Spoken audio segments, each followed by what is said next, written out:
आज दिनांक 24 जून 2021। महत्वाकांक्षा के विषय को आगे बढ़ाते हुए कि महत्वाकांक्षा को कब हम गुड बाय करें। एक समय आता है जब हमारी महत्वाकांक्षा जो है उसका हमने पूरा लाभ उठाया है। अब आता है महत्वाकांक्षा से निवृत्ति। महत्वाकांक्षा से निवृत्ति का मेरा मतलब ये है कि मनुष्य का जो समय है, एक समय ऐसा आता है जब उसकी उम्र एक पड़ाव पे आ जाती है, ढलती उम्र आ जाती है, उसके जीवन का संध्या काल आता है। उस समय ये समय ऐसा रहता है कि उसको अपनी महत्वाकांक्षा से निवृत्ति लेनी चाहिए। और जो व्यक्ति अपनी महत्वाकांक्षा से निवृत्ति लेके उस चरम आनंद को प्राप्त करके उस चरम आनंद का अनुभव लेता है और जब निवृत्ति लेता है उसमें, तो उसमें एक दूसरे प्रकार का परिवर्तन होता है। वो अपने पीछे के जीवन को देखता है कि उसने क्या क्या अचीव किया, क्या क्या नहीं किया।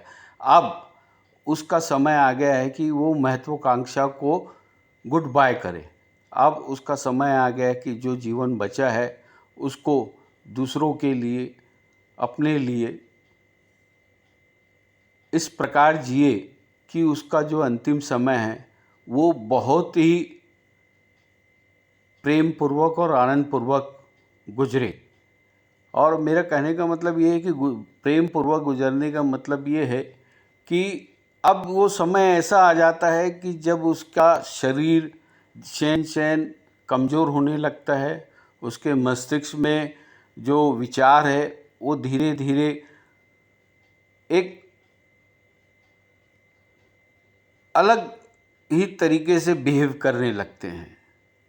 उसका सारा समय अपनी व्याधि पे जाने लगता है, उसका समय अपने मस्तिष्क की हलचल, वो जो सोचता है अब वो उसका शरीर उसका साथ नहीं देता।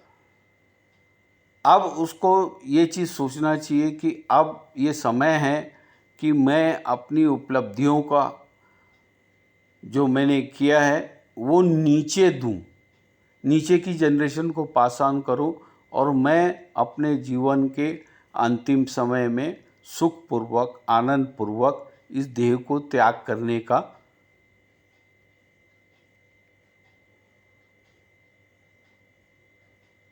मन बनाऊं। और जो कुछ भी किया मैंने, जिस पास्ट में जो मेरे लिए इतिहास हो गया है, अब इतिहास को नज़रअंदाज करते हुए मेरे जो भविष्य में जो थोड़ा बहुत समय बचा है उस समय, क्योंकि अब मेरे पास में व्याधि और अकेलापन ही मेरे जीवन में जो मेरा सहयोग देने वाला है वो मेरा अकेलापन है। अब हमको अपने अकेलेपन में किस तरीके से अपने आप को देखना चाहिए और अपने आप को उस अकेलेपन में किस तरीके से आनंदपूर्वक रहना चाहिए। तो आज के लिए इतना। चिंता कीजिए आनंदपूर्वक, आगे हम फिर और बात करेंगे। ओम शांति शांति शांति।